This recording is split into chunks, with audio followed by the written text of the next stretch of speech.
Elon Musk was the first person who warned about a sad downfall of the most influential people in the US, and if we look at the current situation, it is almost bizarre how accurate they are. And now Trump confirmed everything that they found out about Obama when he officially sent a criminal referral to the Department of Justice demanding an investigation and prosecution of Barack Obama himself.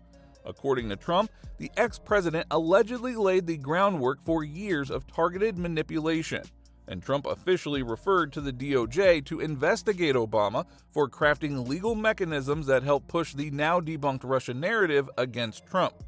This isn't just political theater anymore. It is a formal push for criminal prosecution. The referral accuses Obama of deliberately constructing legal protections during his presidency that enabled the government to falsely target Trump with the Russia hoax.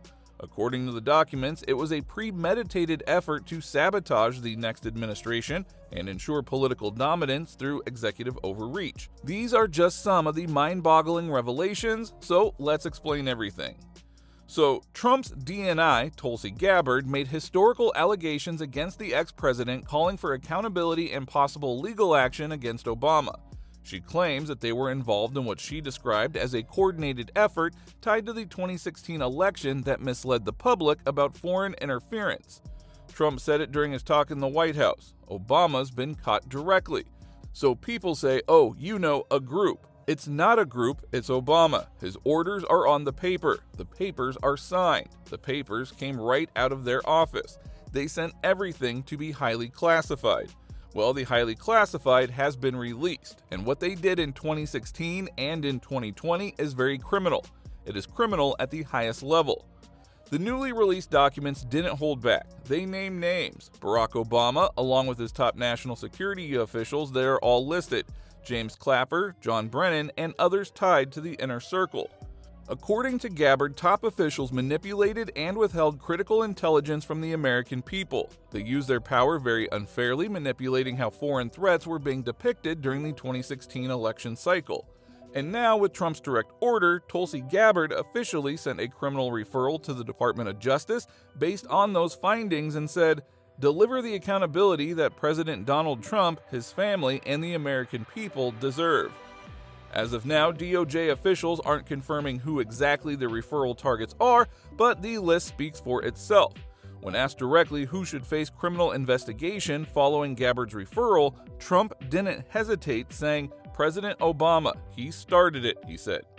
Then Gabbard added, "No matter how powerful, every person involved in this conspiracy must be investigated and prosecuted to the fullest extent of the law, to ensure that nothing like this ever happens again." According to Gabbard, now she knows what happened in 2016.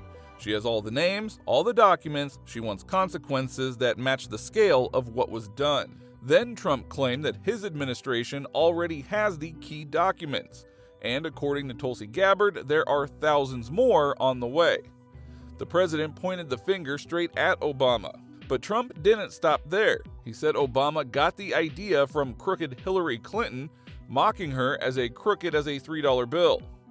According to Trump, Clinton and the Democrats funneled $12 million through a law firm to pay Christopher Steele for what he called a completely fake report.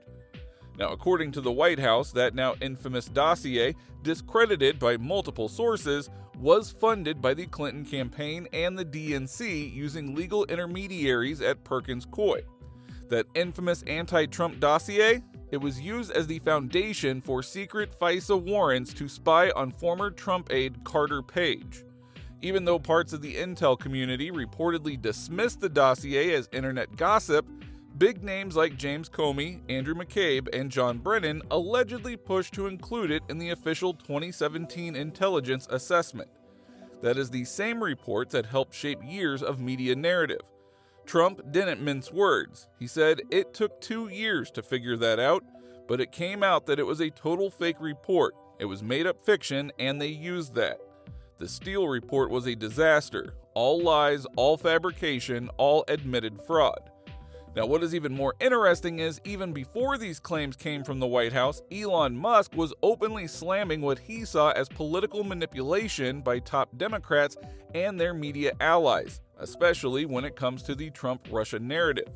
For example, in one of his posts, Musk said, "A lot of people still believe the Trump-Russia hoax and have no idea that the Steele dossier was a scam funded by Hillary's campaign."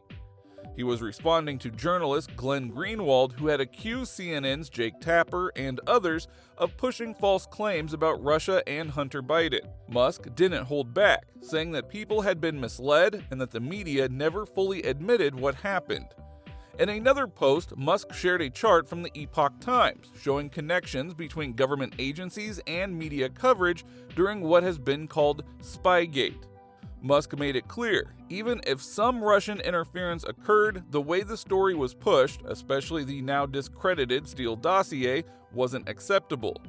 His message? People were manipulated, and the truth was buried under political games. Meanwhile, Trump said, "I guess they figured they're going to put this in as classified information and nobody will ever see it again. But it doesn't work that way. It is the most unbelievable thing I think I've ever read." Trump added, "Never has a thing like this happened in the history of our country." However, Barack Obama has officially responded to Trump's explosive claims, and he is not holding back. Obama's team fired back with a rare, direct denial. In a strong statement, Obama's office flatly rejected Trump's accusation that he was guilty of treason for allegedly directing intelligence agencies to interfere in the 2016 election. The statement makes it clear Obama is denying any involvement in what Trump described as a coordinated effort to sabotage his presidency. Statement from Obama said, "Out of respect for the office of the presidency, our office does not normally dignify the constant nonsense and misinformation flowing out of this White House with a response.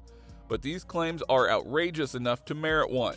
These bizarre allegations are ridiculous and a weak attempt at distraction." Obama's office didn't just deny Trump's accusations, they also took aim at Tulsi Gabbard's explosive 11-page memo.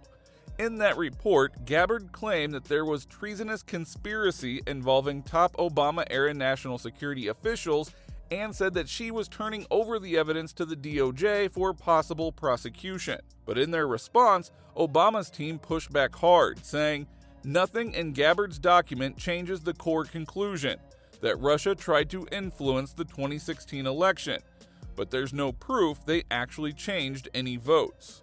But Trump is persisting. The president went off in the Oval Office, doubling down on his claim that former President Obama and others committed treason, and yes, he said it's time to go after people. Trump did not hold back his praise either. At Tuesday night's event, he said, "Tulsi, great job, and I know you have a lot more coming." Trump said during this talk, I think we knew it before in all fairness, Tulsi, but now you have certainty. She has all the documents. She has everything that you need. She told me you've seen nothing yet." Therefore, President Trump amplified the allegation, calling it the crime of the century, and openly urged DOJ and the Special Strike Force to pursue charges. This is no small development. It is a major escalation in how federal investigations are being weaponized for political battles.